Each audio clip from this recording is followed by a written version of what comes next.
Bonjour, je suis ravie de vous retrouver aujourd'hui pour une nouvelle vidéo et j'espère que vous êtes en pleine forme. Aujourd'hui, je vous propose qu'on se pose ensemble pour parler de notre pratique de yoga à l'arrivée de l'automne. On va donc parler yoga et saison, yoga et automne, mais aussi de notre vie, comment on peut nous aussi se préparer à l'arrivée de l'automne. Si vous ne me connaissez pas, enchantée, je suis Isa, je suis ergothérapeute et prof de yoga. Sur YouTube, j'aime bien partager avec vous des pratiques de yoga adaptées et qui s'intègrent à des emplois du temps très chargés, mais aussi des conseils pour mieux vivre au naturel. Je suis créatrice de l'espace Les Yogis d'Isa, un espace de pratique de yoga qui se veut holistique. Rentrons dans le vif du sujet et intéressons-nous à l'automne dans nos vies modernes.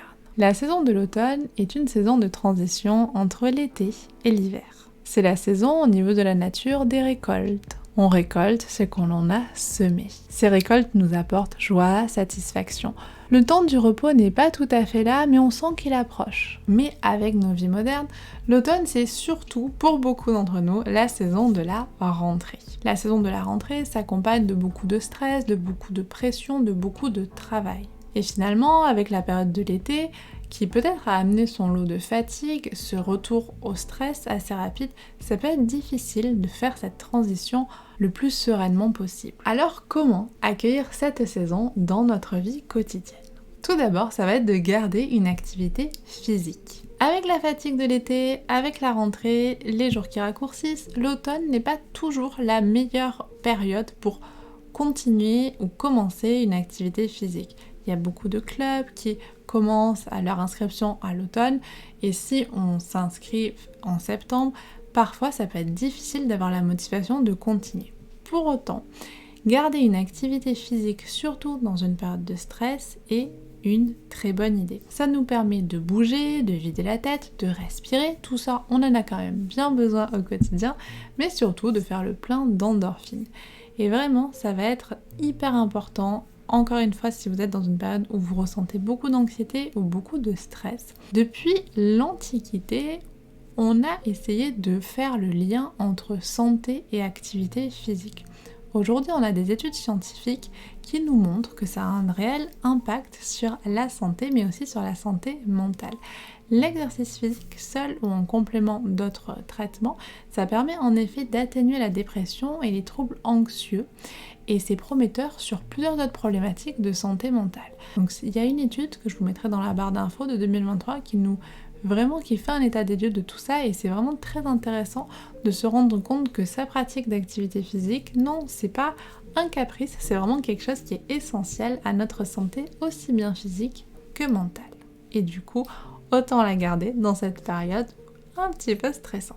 La deuxième idée pour profiter au mieux de la saison, c'est justement de profiter de tout ce que cette saison peut nous apporter de positif. Alors si vous êtes comme moi, si vous aimez bien les courges, les citrouilles, les courges butternut, on est d'accord que c'est quand même une saison rêvée. Et moi j'adore cette saison. Alors à la fois bien sûr pour la cuisine, je suis un petit peu gourmande, mais aussi pour tout ce qu'il y a autour. La cueillette des champignons, des noisettes, des châtaignes, aller se promener quand il fait un petit peu plus frais, les couleurs de l'automne en montagne, c'est quand même totalement magnifique, mais aussi tout simplement prendre un bon bouquin, se poser sur le canapé un jour de pluie, ça peut être vraiment des moments cocooning, cosy, qui nous permettent de profiter de cette saison. C'est en effet une saison qui fait la transition entre l'été, l'hiver, mais c'est une saison à part entière et qui a aussi son lot de bonheur. Et la dernière idée pour profiter au mieux, c'est de commencer en effet à se préparer à l'hiver.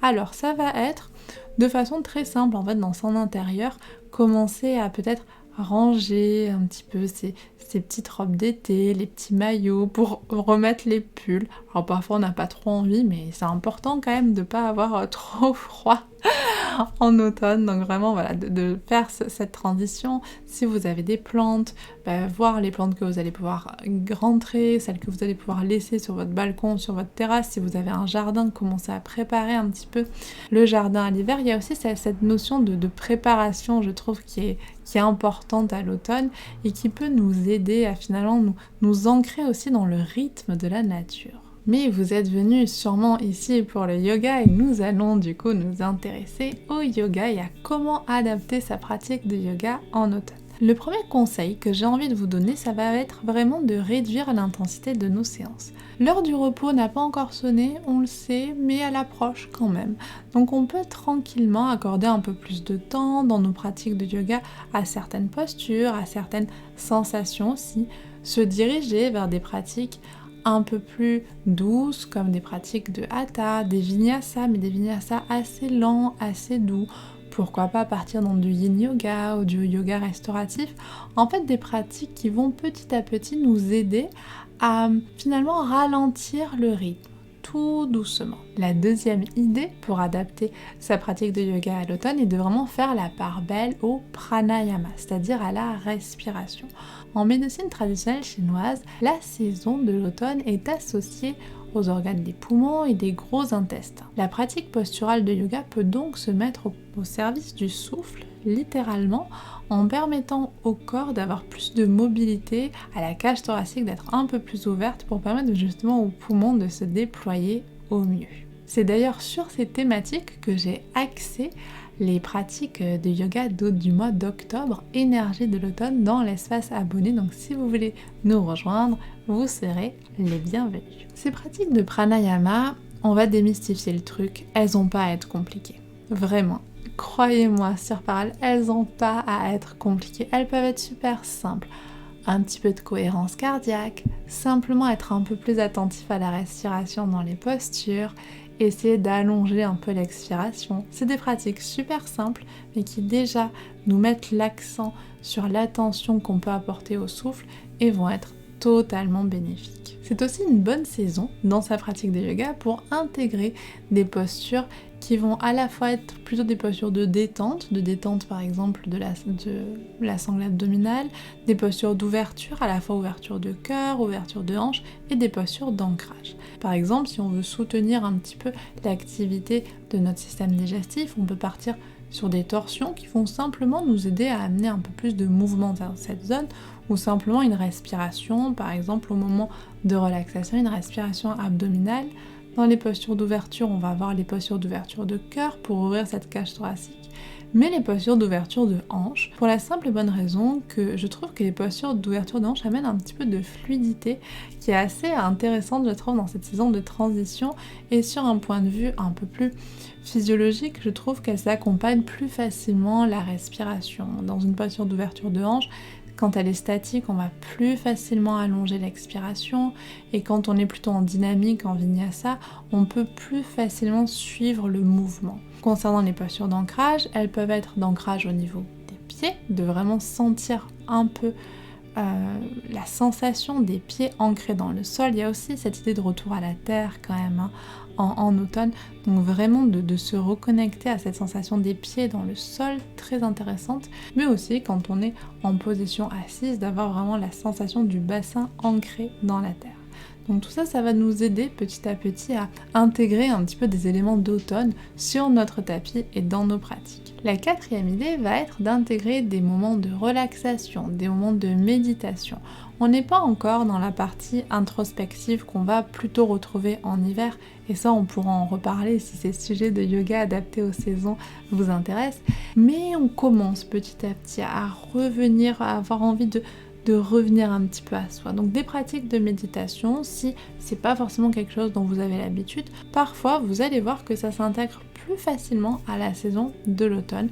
Et pareil pour la relaxation, en plus les jours raccourcissent, donc c'est vrai que pour dormir, juste avant de dormir, on peut faire une petite relaxation. Souvent il fait déjà nuit, donc ça va vraiment nous permettre de nous relâcher davantage. Et la dernière idée que j'avais envie de partager avec vous, c'est vraiment de mettre une routine de yoga qui s'intègre le plus facilement possible dans votre quotidien. C'est vrai que la saison de l'automne arrive juste après finalement la rentrée, c'est-à-dire qu'on a eu le mois de septembre là qui nous est passé dessus, on se sent, en tout cas je parle pour moi, fatigué, stressé, et finalement il y a une fatigue qui s'accumule, et ça va être important, si la pratique du yoga nous fait du bien, a du sens pour nous, de vraiment prendre du temps pour pratiquer. Mais pratiquer ne veut pas dire s'obliger à avoir des pratiques de yoga ultra longue ou ultra complexe, ça peut être simplement 1-2 fois par semaine, parfois 3 fois par semaine,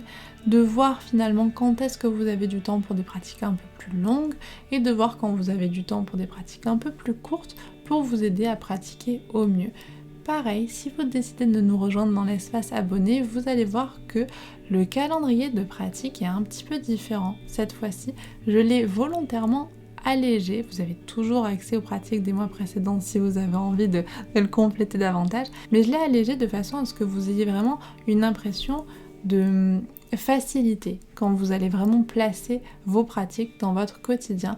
Et c'est important à la fois d'avoir cette routine, cette habitude, cette régularité qui vous permet d'ancrer une habitude, mais à la fois la souplesse de s'adapter à des emplois du temps qui peuvent être vite très chargés. Nous arrivons déjà à la fin de cette vidéo. J'ai été ravie de partager ces conseils à la fois sur le tapis et en dehors du tapis pour profiter au mieux de la saison de l'automne.